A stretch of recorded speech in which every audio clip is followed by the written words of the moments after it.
بسم اللہ الرحمن الرحیم۔ السلام علیکم ورحمۃ اللہ وبرکاتہ۔ میں ہوں سفینہ خان، آپ دیکھ رہے ہیں اپنا پسندیدہ چینل خوشبو پی کے۔ سامعین معظم، آپ اپنے اس پسندیدہ چینل خوشبو پی کے پر نامور شعراء کرام کی شاعری، بہترین کامیاب کاروباری آئیڈیاز،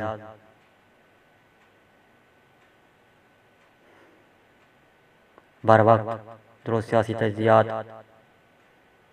والدین اور بچوں کے متعلق بہترین معلومات کہ بچے اگر والدین کا کہنا نہ مانے تو والدین کیا کریں، بچے کھانا نہ کھائیں یا کم کھائیں تو والدین کیا کریں، سیر و تفریح کے متعلق بہترین دلچسپ آڈیوز ویڈیوز اور دیگر موضوعات پر دلچسپ معلومات سے بھرپور آڈیوز ویڈیوز بھی آپ سنتے اور دیکھتے رہتے ہیں۔ سامعین معظم، آج سے میں آپ کے لا رہا ہوں معلومات سے بھرپور دلچسپ پراسرار سنسنی خیز ناول۔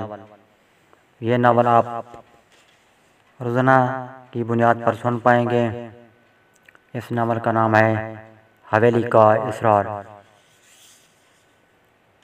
یقیناً اس ناول کی ہر قسط آپ کو چونکا دے گی اور آپ ہر قسط کو اپنے دوستوں کے ساتھ بھی ضرور شیئر کریں گے۔ یہ کیسا دلچسپ ناول ہے۔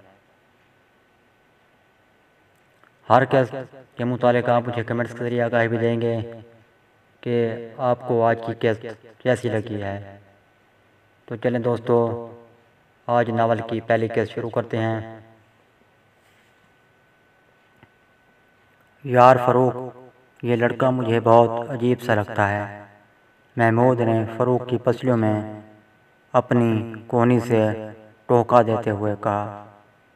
تو یہ بات بتانے کے لیے میری پسلیوں کو تکلیف کیوں دے رہے ہو؟ تمہیں لگتا ہوگا عجیب، مجھے تو غریب بھی نہیں لگ رہا۔ فروخ نے منہ بنایا۔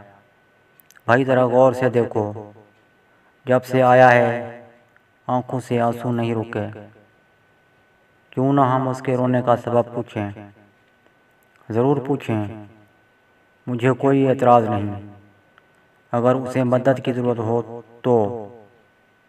لیکن نہیں، اس کے کپڑے تو بہت قیمتی ہیں۔ فروخ کہتے کہتے رک گیا۔ ہاں، ایسی کوئی بات نہیں لگتی۔ خیر آؤ، ہم اس وقت فارغ تو ہیں ہی۔ محمود اٹھ کھڑا ہوا۔ وہ اس وقت اسکول کے کمرے میں تھے، پیریڈ خالی تھا۔ سامعین معظم، آج آپ نے حویلی کا اسرار ناول کی پہلی قسط سماعت فرمائی۔ آپ اس ناول کی پہلی قسط کے متعلق مجھے کمنٹس کے ذریعے آگاہی دیں کہ آپ کو یہ ناول کیسا لگا۔ اپنے دوستوں کے ساتھ بھی اس پہلی قسط کو ضرور شیئر کیجیے گا۔ کل میں آپ کی سماعتوں کی نظر کروں گا اس کی دوسری قسط، تو انتظار کیجیے دوسری قسط کا۔ کل آپ سن پائیں گے دوسری قسط۔ کل تک کے لیے مجھے اجازت۔ اللہ حافظ۔ پاکستان زندہ باد۔